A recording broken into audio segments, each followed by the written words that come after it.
Juste avant que la vidéo commence, tu dois absolument savoir que tu peux récupérer une formation gratuite Assure ton bull market comme un pro et en plus de ça un accès VIP au contenu exclusif. Défile dans la description de cette vidéo, clique sur le premier lien juste ici, clique sur obtenir gratuitement, remplis ce formulaire, trade sur notre plateforme partenaire BitGet et obtiens le contenu VIP qui te permettra de trader à mes côtés en suivant mes stratégies et un accès VIP sur mon Discord. Également, tu recevras automatiquement mon top 5 altcoin pour 2024. Tu peux retrouver une vidéo qui t'explique tout dans la description juste ici. Bon visionnage. Bonjour à tous, j'espère que vous allez bien. On se retrouve pour le brief du jeudi 11 janvier 2024. On se fera un petit point en Bitcoin. Les ETF ont enfin été acceptés et le prix n'a pas du tout réagi. Pour le moment, ça pourra peut-être venir après, mais en tout cas, super bonne nouvelle pour les ETF. C'est très très bullish à long terme. On fera un petit point sur les ETF. Et on fera un point sur Ethereum qui, lui, est en train d'accélérer. Du coup, le narratif sur Ethereum est en train de se déclencher, puisque vu que les ETF ont été activés sur Bitcoin, ils le seront également probablement sur Ethereum. Et donc, le marché est en train de pricer le fait que ça sera accepté. Donc, on a une accélération de TH. On ira voir ça ensemble. Et en commentaire, vous avez choisi XRP, donc c'est XRP que je vais analyser aujourd'hui et j'ai complètement oublié de choisir un nouvel asset. Donc là franchement je vais en mettre un au hasard, donc je vais remplacer XRP allez par Chiliz. Ça fait longtemps qu'on n'a pas fait une update et je l'ai revu en commentaire ces derniers jours, donc à vous de choisir entre Chiliz CHZ ou Chiliz contre Yotex Yotix et je ferai l'analyse incessamment sous peu. Voilà, on est parti. Alors pour le Bitcoin, approbation des ETF, pas de réaction sur le prix, enfin très faible réaction, on a eu une toute petite bougie verte, un petit peu de volatilité, mais rien d'exceptionnel. Enfin, tout le monde le savait, c'était déjà même coté hier au CBOE, donc avant que ça soit officialisé. Donc les ETF sont bien présents, on a bien respecté la deadline du 10 janvier 2024. Cela prouve pour l'instant qu'on a une faiblesse, on commence à avoir une perte au niveau du momentum sur le Bitcoin. C'est-à-dire que ne plus accélérer avec cette news bullish, c'est quand même intéressant. Maintenant, pour moi, on reste haussier tant que le marché ne réintègre pas le breakout précédent. Vous vous rappelez, ça c'est notre range précédent ici. On a définitivement cassé vers le haut. Donc on avait une première tentative, on avait échoué. On était retourné dans le bas du range et donc là, on a vraiment breaké ici. Si on réintègre, pour moi, pareil, vaut mieux se hedge ici, se barrer du marché. Et là, ça commencera à faire beaucoup. Et vu qu'on a eu une vraie résolution, encore une fois, c'était pas vraiment la vraie résolution. Si je me mets ici en 3 jours, vous voyez, on avait juste fait une mèche, mais là on a vraiment cassé. Si on réintègre, il y a de grandes chances que le marché fasse un nettoyage plus important et qu'on puisse avoir le fameux sell de news après les ETF qui nous ramènerait du coup sous les 40 000 $ parce qu'on commence à avoir énormément de stop loss qui s'y accumulent et tous ceux qui foutent leur stop sur le BTC sont en train de les mettre sous les 40 000 $, donc on va créer une grosse poche de liquidation et de stop loss ici. Mais pour aller chercher cette zone, faut réintégrer. Tant qu'on ne réintègre pas, on pense bullish. Et là, je pense que vraiment à court terme, l'objectif du marché, ça va être d'aller chercher le plus haut de l'année 2022, donc au-dessus des 48 200 $. Également, on va commencer on a un range ici, là. Je vais retourner sur l'autre graphique, on va laisser le daily ici. Je vais passer en horaire. Donc on a un range actuellement qui est en train de se former un petit peu entre ces deux bornes là. Ok. Je pense qu'en cas de mouvement baissier, on va d'abord aller récupérer les stop loss au nord pour dépasser les 48 200 et récupérer le plus haut de cette semaine. Donc là, c'est-à-dire qu'actuellement, tous ceux qui se trade cette semaine foutent leur stop au-dessus de ce plus haut. Donc on a les stop vendeurs, mais ça correspond également à ce qu'on appelle le weekly high ici. Peut-être j'aurais dû le mettre au-dessus. On va voir ce que ça donne. Non, c'est bon, donc c'est le plus haut de cette semaine actuellement. Le plus bas de la semaine, il est ici. Pour l'instant, si je dis pas de bêtises... non, c'était ici, là. Le plus bas de la semaine, c'était ici, c'est le plus bas de lundi. Mais pour prendre une direction baissière, si jamais il y a un tome qui se prépare, en tout cas en horaire, surveillez bien cette action de prix. Si le prix vient nettoyer les sommets, qu'on dépasse les 48 200 et qu'ensuite il y a une intégration brutale, pour moi, vaut mieux sortir en attendant que le marché regagne le sommet. Là, je parle que de Bitcoin, hein. Je parle vraiment de Bitcoin parce que derrière, on pourrait vraiment lancer un mouvement correctif. Ok, ça voudrait dire on vient chercher le sommet de 2022, on vient nettoyer les stops de cette semaine et on est bon pour faire le fameux sell de news parce que le marché a clairement pas réagi au nord ici. Encore une fois, pour moi, le Bitcoin est toujours dans une dynamique haussière, c'est juste que là, on voit une perte de momentum. Pour ceux qui se demandent c'est quoi le momentum, c'est la force du mouvement. Vous pouvez avoir un marché haussier, ok, donc c'est-à-dire que votre marché va monter, mais il peut le faire de plein de manières. Et donc, comment on analyse la force du mouvement, c'est le momentum, c'est comment le marché se comporte. Quand le marché arrive à faire des breakouts qu'il arrive à maintenir, on estime que le momentum est assez fort. Donc, breakout, ok, ça tient, breakout, ça tient. Donc, c'était le cas sur cette montée des prix ici. Breakout, ça tient, breakout, ça tient, breakout, ça tient, et on pousse. Et là, on a un gros momentum. En revanche, Là, ce qu'on est en train de voir, c'est que le précédent breakout, il n'a pas fait grand-chose. Là, on a un breakout et on a du mal à pousser encore plus. Et là, on est à 2 doigts même de repasser sous le précédent breakout. Donc ça, c'est vraiment un signal comme quoi le momentum est faible. Par exemple, ce qui serait un gros signal baissier, c'est par exemple ici, voilà, on refait un breakout. On va chercher les 40 200 et plus, on chasse les stops, on réintègre et là on casse le dernier creux. À ce moment-là, on aura un premier signal comme quoi la dynamique est vraiment en train de s'essouffler. Et si le graphique nous instaure un sommet descendant comme ça, on aura trouvé notre top et là il faudra s'attendre à une correction sur le Bitcoin. Okay, ce qui n'est pas encore le cas pour l'instant. Mais retenez bien que le momentum est faible. Le momentum peut rester faible très longtemps avant de réaccélérer. Okay, maintenant on parle des ETF. Alors, pour ceux qui se demandent, est-ce que les ETF c'est bullish, etc. Oui, sur du long terme c'est bullish. Ok. Pour ceux qui ne savent pas trop, les ETF ça va permettre quoi? Ça va permettre au monde entier de pouvoir investir et spéculer autour du Bitcoin et pas dans le Bitcoin directement. Ok. Le problème entre guillemets des ETF, c'est que vous n'achetez pas directement du Bitcoin. Vous allez acheter un contrat qui va être calqué sur le prix du BTC. Ok, tout simplement. Donc bien sûr, l'ETF va être backé par du Bitcoin. Donc plus de gens vont acheter du Bitcoin, plus BlackRock, etc., vont devoir acheter du Bitcoin. Mais vous ne détenez pas du Bitcoin. Ok, donc en fait, ça permet de spéculer sur le Bitcoin sans en avoir en sa possession. Donc c'est exactement ce qu'on avait avec le GBTC, sauf que là, c'est vraiment un ETF régulé. C'est un peu différent. Il y a un mécanisme qui fonctionne un petit peu différemment, même si le trust de Grayscale fonctionne exactement de cette manière-là. Vous pouvez aller sur le site de Grayscale et vous regardez ce qu'ils ont en Asset Under Management. Donc ça veut dire quoi? AUM, ça veut dire Asset Under Management, ça veut dire crypto-monnaie sous gestion. Et donc là, vous êtes dans Crypto Product ici. Vous regardez GBTC, tac, tac, tac, tac, tac, on descend. Il est où? Hop, hop, hop, hop, ça c'est Ethereum. Je crois que je l'ai passé. Ah, peut-être qu'ils l'ont bougé parce que leur ETF a été accepté, non? Peut-être du coup. Oui, je pense que ça a bougé parce que peut-être ils sont en train de convertir. J'ai pas vu si Grayscale avait été activé. Je crois que la SEC avait parlé. Je sais, confirmez-moi parce qu'honnêtement, j'ai pas eu le temps de tout voir. Parce que je suis un peu en décalage horaire avec les infos qui se passent la nuit, donc c'est un peu compliqué pour moi de les rattraper vite. Voilà, donc c'est parti, mais je vous le montre avec Ethereum. Donc là, actuellement, sur Ethereum, en Asset Under Management, on a 7 milliards de dollars. Ok, ça veut dire qu'actuellement, Grayscale back son trust Ethereum, Grayscale Ethereum Trust ici, avec 7 milliards 350 millions de dollars. S'il y a de la demande sur ce trust ici, en fait, Grayscale est obligé d'acheter de l'Ethereum pour le backer. Tout simplement, ok. Je sais pas si on a une évolution de la courbe ici. Je sais qu'il y a un site qui donnait ça, mais je sais pas si on peut trouver ça. Au niveau de l'évolution, j'essaierai de trouver un site parce que pour Bitcoin on avait, je crois que sur CoinGlass on a, mais Ethereum je sais pas du tout. Bon, je vais essayer de trouver parce que je sais que c'est sur CoinGlass, mais après où est-ce que c'est? Honnêtement, aucune idée, je m'en rappelle plus du tout. On va écrire Grayscale, on va voir si on trouve quelque chose. GBTC, on trouve rien. ETHE, on trouve rien non plus. Si on écrit Exchange, est-ce qu'ils auraient Grayscale? Je crois pas. Moi, j'essaierai de retrouver où est-ce que c'est. Vous savez quoi? Attendez. CoinGlass, GBTC, AUM. On trouve toujours mieux quand on cherche comme ça des mots-clés. Généralement, c'est toujours mieux. ETF, Grayscale. Ok, non, ça a vraiment été un ETF, je crois, si je dis pas de bêtises. À voir. Non, ici ils ont rien. Peut-être ça. Non, ça a disparu. Ah, quoique. Voilà, c'est ça que je cherchais. Bitcoin Price, on s'en fout. Et là, donc, vous avez le total holding. Ok.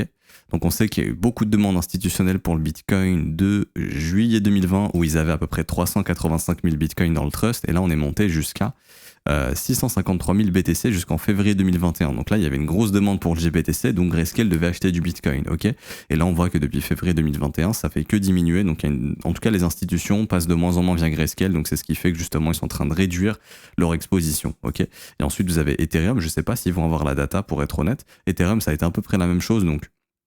De novembre 2020, ils avaient à peu près 2 millions d'Ethereum sous gestion.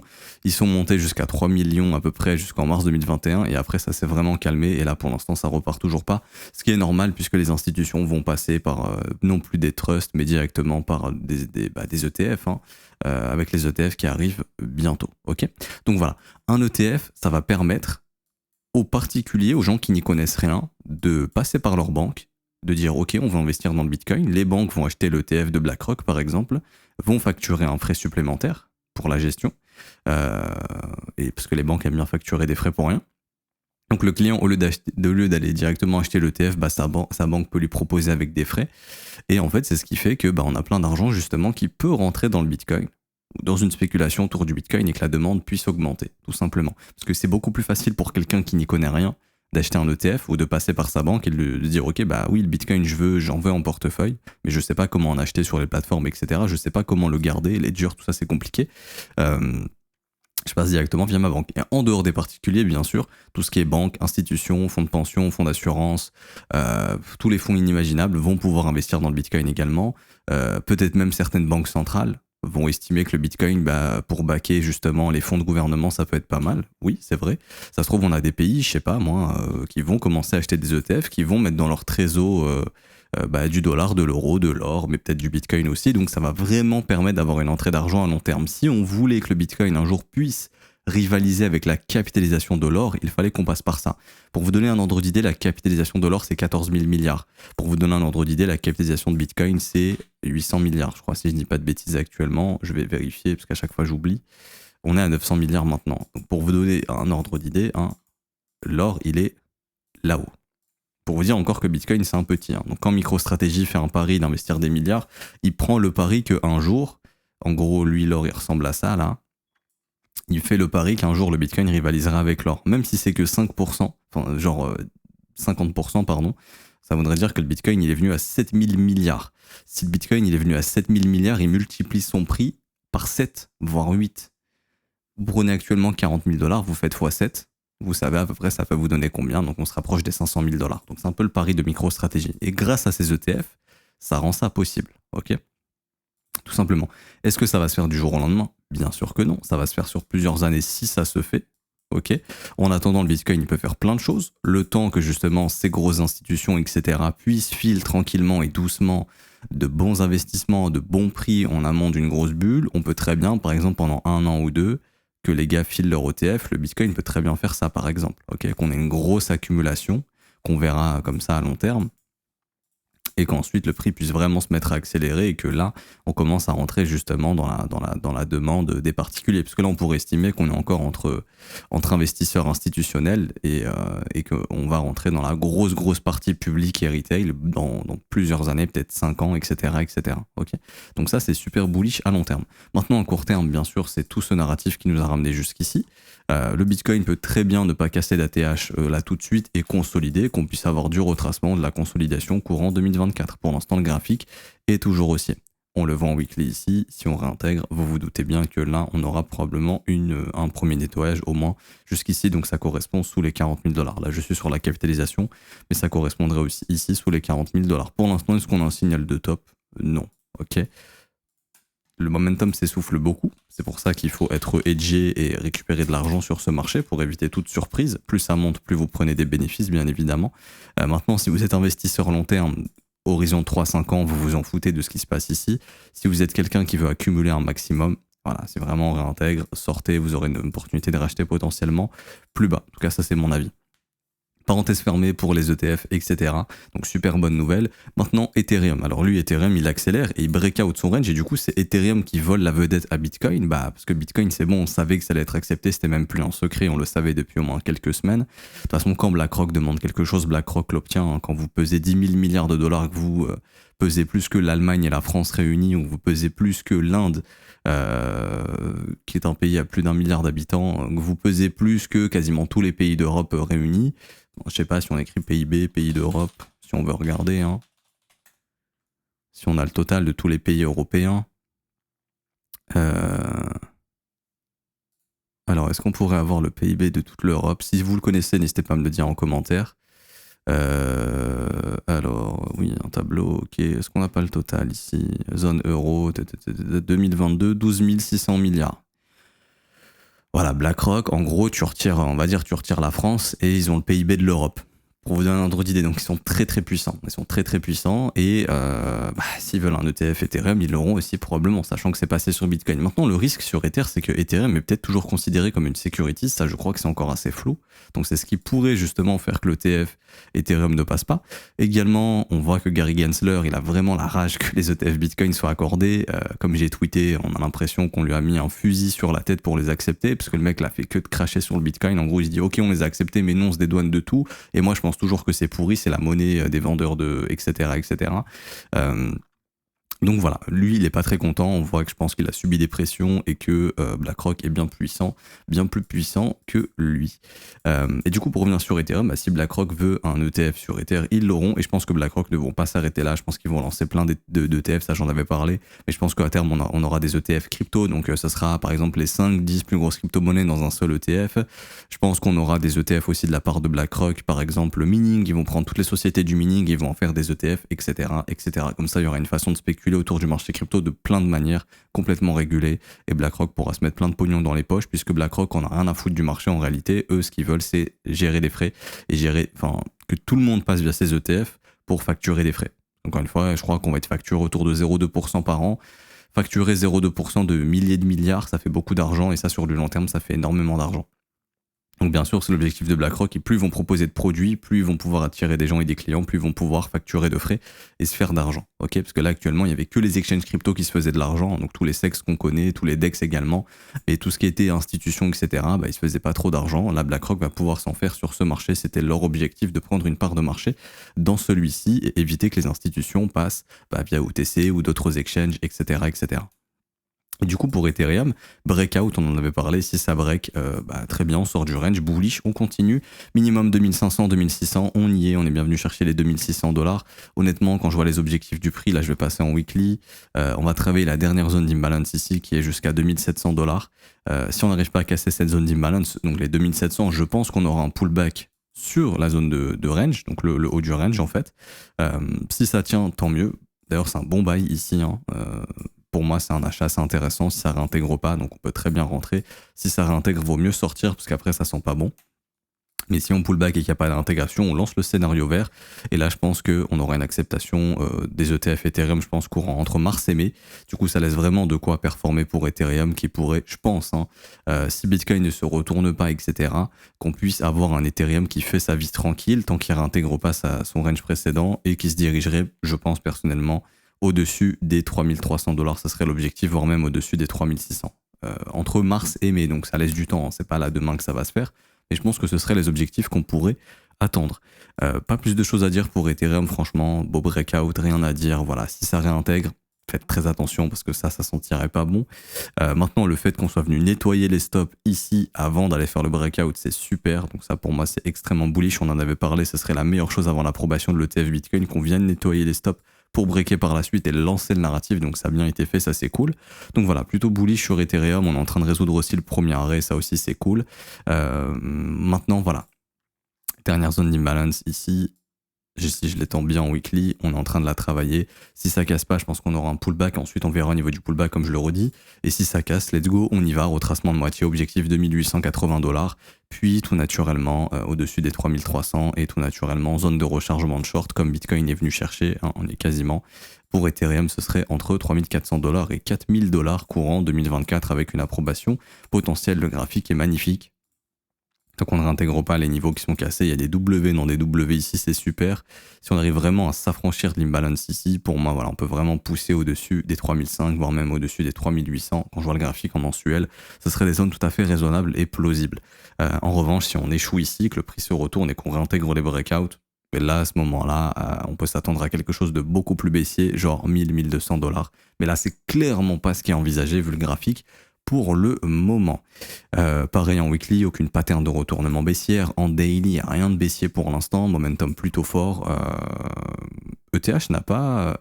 son précédent breakout a parfaitement été maintenu. Là, on n'avait pas breakout. Ensuite, là, on break. Pour l'instant, il est maintenu. Donc, Ethereum momentum d'Ether, toujours très fort ici. Et également, vous vous souvenez... j'ai refresh, mais je voulais pas forcément refresh. Et vous vous souvenez, on avait parlé d'ETH BTC. On s'attendait à ce qu'il aille nettoyer les stops au moins du niveau de 2022, ici, Ça a été fait et là on commence à avoir de la force. Maintenant, est-ce que c'est bon, on a le bottom? Difficile à répondre, pour être honnête. La réaction du prix est très intéressante. On est en train d'avaler quand même 1, 2, 3, 4, 5, 6, 7 semaines de baisse en une bougie. Donc c'est hyper bull si on arrive à clôturer comme ça. Je pense qu'il faudra s'attendre à un retravail de la zone potentiellement et à former quelque chose de beaucoup de plus fort par la suite et à partir. Ok, donc on a probablement le bottom vu la force qu'on a actuellement. On est en train de bouffer tous les sommets là. Enfin, honnêtement, je pense qu'on peut venir chasser tous les stops au moins jusqu'à cette zone. Je pense que ça peut pousser encore. Ensuite, je pense que ça va se mettre à retracer un petit peu, que ça va former le W bottom. N'oubliez pas, on en a parlé depuis longtemps, les whales qui trade sur Bitfinex, il n'y a plus que des whales, elles sont clairement ici en train de se positionner massivement longue. Après, à voir si elles vont fermer toutes leurs positions ou non. Mais là, il y a eu une grosse entrée en position longue depuis décembre sur OTH BTC. Après, si elle clôture tout, c'est peut-être du hedge et ça pourrait expliquer justement qu'on va faire le fameux rebond ici. Enfin, le fameux double bottom par exemple, ok. Voilà, pas plus de choses à dire. Si on regarde THUSD longue, je sais pas si elle se casse. Si elle se casse, ça pourrait peut-être indiquer attention, déviation, réintégration. Là, ça sort toujours des longues sur OTH directement. Et sur BTC USD, j'ai envie de regarder depuis l'annonce d'hier. Ouais, ça continue d'exit les longues, c'est normal. Hein. Plus le marché va s'approcher des zones de rechargement de short, plus les whales vont faire attention et vont récupérer de l'argent, du cash, ok. Donc quand même vigilance, voilà. Mais moi, pour moi, tant que ça réintègre pas, on pense bullish, on peut voir le prix aller plus haut. Maintenant, est-ce que c'est intéressant d'entrer ici? Grosse vigilance, personnellement, je trouve pas. Encore une fois, ça dépend. Si c'est pour du long terme et que vous visez au-dessus des 4900, bah oui, parce que vous avez une plus-value extra intéressante à la revente. Après, il faut assumer les turbulences s'il y en a. On peut très bien encore faire ça l'année prochaine. Rien n'est exclu, rien n'est écarté. Si vous êtes dans une optique de swing, je sais que ça peut être compliqué de rentrer ici. Enfin, pour moi, c'est vraiment pas une zone d'entrée ici. Voilà, le mieux, c'est le pullback avec une invalidation, cas d'intégration. Après, peut-être trouver des setups en horaire, etc. Je vais essayer de vous trouver une entrée si jamais pour les plus agressifs d'entre vous. Qu'est-ce que je ferais si j'étais agressif? Je regarde le graphique ici. Je vois pas grand-chose en 5 minutes. Je vais passer en 15 minutes. La zone de stop a déjà été prise ici, mais on est toujours dans le range. Franchement, honnêtement, il n'y a pas grand-chose pour être honnête. Hein. Il n'y a pas grand chose ici. C'est les imbalances qui peuvent être intéressantes, mais franchement, non, c'est un peu trop agressif. Franchement, je sais pas si on y reviendra, mais pour moi, en cas de correction, la zone intéressante, honnêtement, c'est 2311, 2280. Après, est-ce que là, on va perdre autant de force? À voir. Est-ce qu'on va se manger à moins 12%? Ça, franchement, à voir. Ça me paraît compliqué, à part si Bitcoin fait son fameux mouvement. Je vais à 48 200, 49 000 et bam, je fais le gros nettoyage ensuite. Alors, pour finir, XRP. Alors, XRP, grosse capitalisation. Il y a beaucoup qui l'aiment, il y a beaucoup qui l'aiment pas. Moi, perso, je suis neutre, je m'en fous. Je comprends les pro-crypto qui l'aiment pas parce que c'est un peu à l'encontre de la crypto-monnaie, c'est vrai. Maintenant, je vis à l'étranger. Et je trouve que XRP c'est génial dans ce cas-là, parce que quand tu fais des virements à l'étranger, mais quelle galère quand tu passes par le système bancaire classique. J'utilisais une fintech qui a été régulée à Londres, qui est vraiment pas connue du grand public, qui est plutôt pour le business, et ça m'a permis de faire des transactions à l'étranger avec des fees minimes, et ils utilisent le protocole Ripple, et quand j'ai appris ça, je me suis dit ok, pour ça que c'est aussi peu coûteux, et c'était super. Donc je trouve qu'il y a de l'intérêt pour le Ripple, bien évidemment, pour le protocole. Après le token, je comprends qu'il y en a certains qui l'aiment, certains qui ne l'aiment pas. Ça, je peux l'entendre. Maintenant, que nous dit le graphique? Le graphique, il est en train de nous dire que il y a une méga potentiellement. Donc soit le projet il est en train de mourir, c'est-à-dire qu'XRP, voilà, il va pas faire grand-chose pour les prochaines années, il va rester comme ça. Soit XRP il est en train de nous faire une méga accumulation et on va se retrouver avec un XRP qui va péter dans les prochaines années, genre 5, 10, 15 dollars. Encore une fois, ceux qui s'attendent à un XRP à 1000 dollars, vous rêvez, ça arrivera jamais, je suis désolé de vous le dire comme ça, mais quand on regarde la capitalisation, c'est très peu probable. On peut se donner des objectifs réalistes, ok. Allez, on va dire qu'XRP reste dans le top 5, c'est déjà une bonne chose. On va voir en termes de capitalisation, on est à combien? On est à 32 milliards. Ok, oui, on peut aller chercher par exemple 300 milliards. Si on vient chercher 300 milliards, le prix fait x10, on serait autour des 5 dollars. C'est correct. Après, il faut rajouter l'inflation et on va dire on serait autour des 4 dollars. C'est pas impossible. On a atteint 128 milliards de capitalisation en 2018. Précédent bull market, on n'a pas réussi à faire mieux, on a atteint 90 milliards. Après, il y avait voilà la SEC, etc. Ils sont en procès, machin. Le jour où XRP gagne, franchement, ça, je sais même plus où ça en est, pour être honnête. Je sais même pas s'ils ont gagné, s'ils sont en appel, qu'est-ce qui s'est passé, honnêtement, je me rappelle carrément plus tellement ça date. Mais moi, de ce que je vois sur le graphique, c'est qu'honnêtement, un marché qui me fait comme ça des W dans des W, ça me semble préparer quelque chose pour être honnête, et je serais pas étonné qu'on se mette à voir XRP accélérer. Également, j'en parlais il y a très longtemps, mais XRP, quand je voyais des tutos CNBC, Fast Money ici, nous dire comment acheter du XRP, ici, c'est qu'il y a des gens qui peuvent payer très cher pour ramener du public, pour que les retail achètent. Et ça m'invite à penser que les gars qui sont derrière XRP, les institutions, les banques qui en ont potentiellement, ont pas mal de contacts, ont pas mal d'argent pour en faire la promotion, et maintenant avec TikTok, etc., je pense que ça va devenir de plus en plus facile de faire de la promotion. Les algos vont le faire en fait tout naturellement.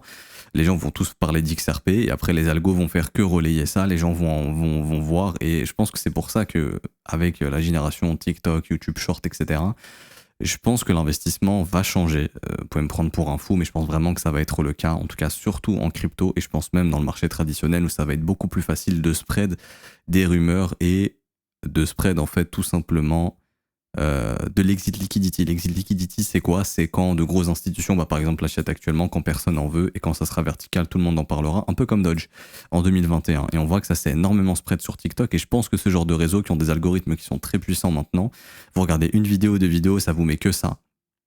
Ça va être encore plus facile de rentrer dans le cerveau des gens et de leur donner envie d'acheter parce que lui il a fait tant, parce que lui il a fait tant, parce que lui il dit que ça a fait encore x5, parce que vous voyez votre pote qui a acheté comme un débile quand c'est parabolique mais qui a gagné 30% en 2 jours et que ça va vous donner envie de faire la même chose.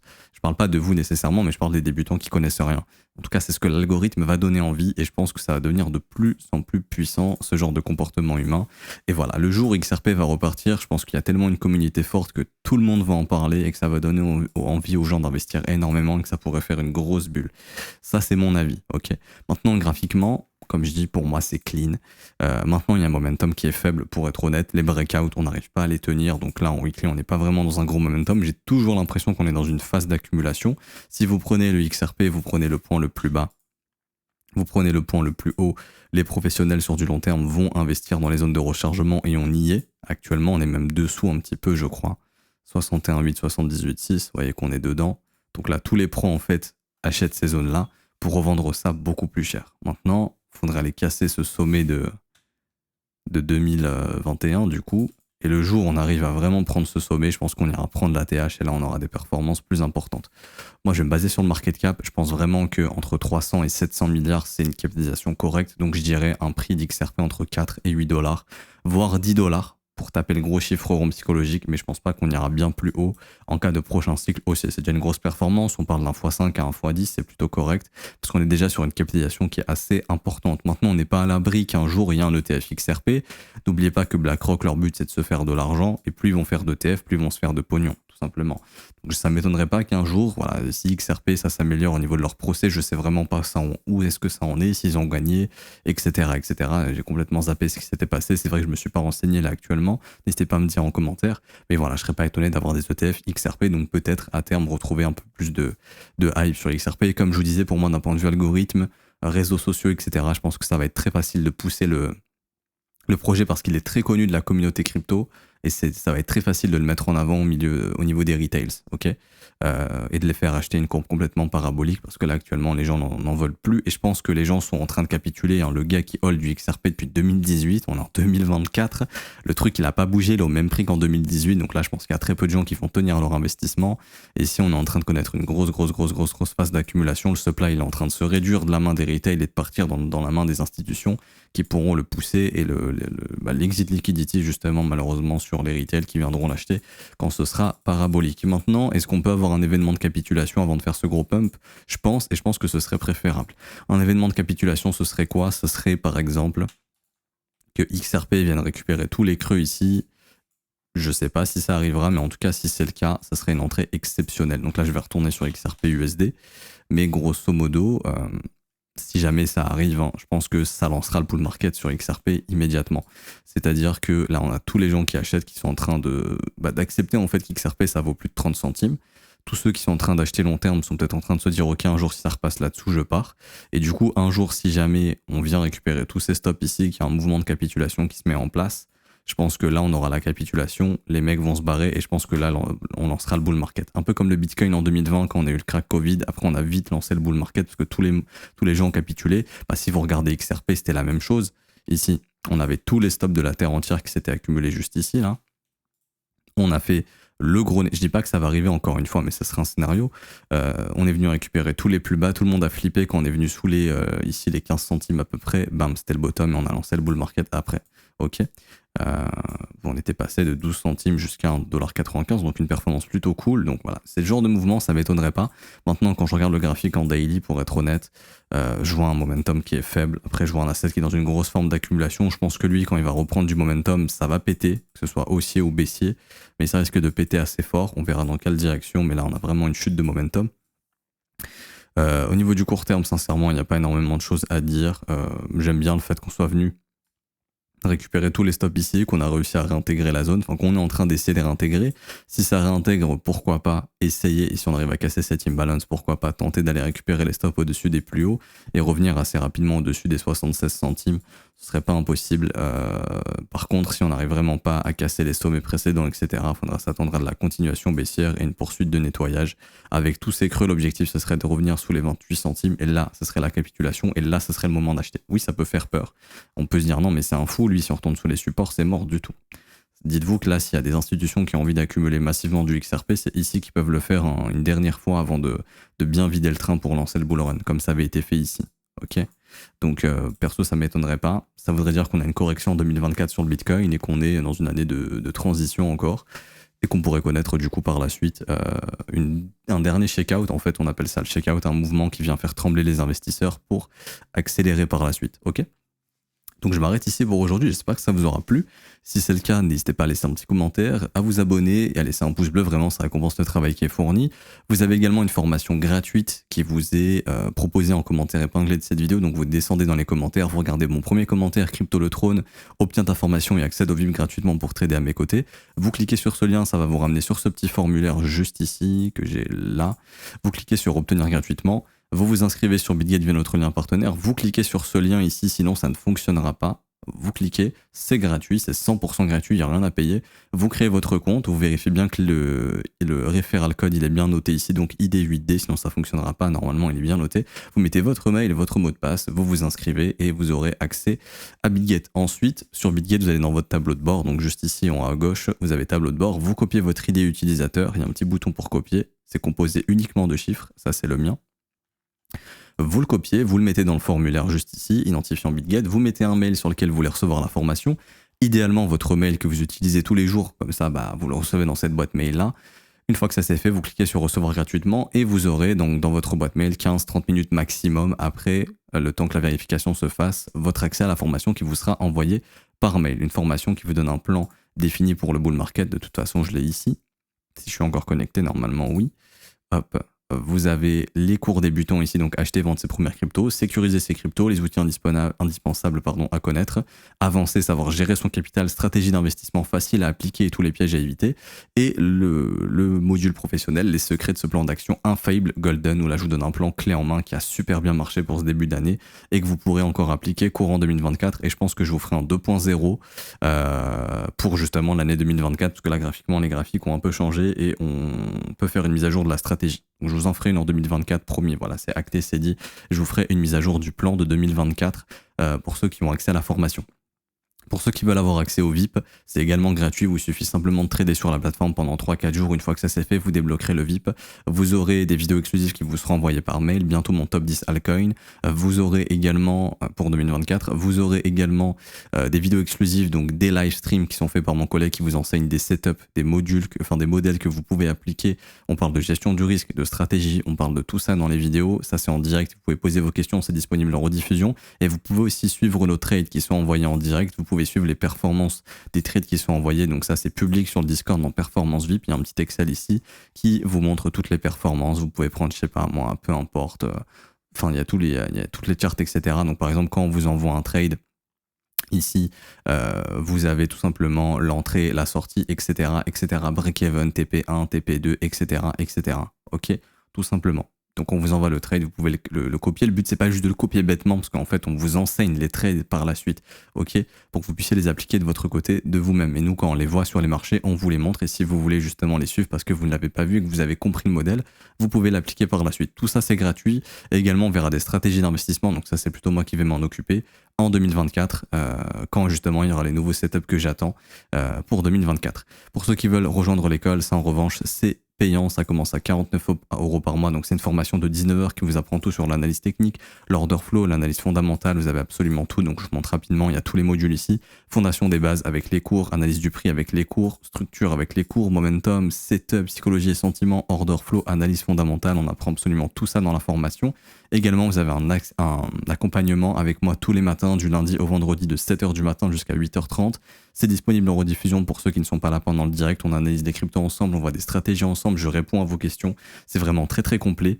Ça commence à 49 € par mois, c'est sans engagement. Vous pouvez annuler le renouvellement quand vous le souhaitez. Et vous avez aussi les offres 3 mois, 6 mois et 12 mois qui ont des réductions. On a actuellement 36% de réduction sur l'offre annuelle.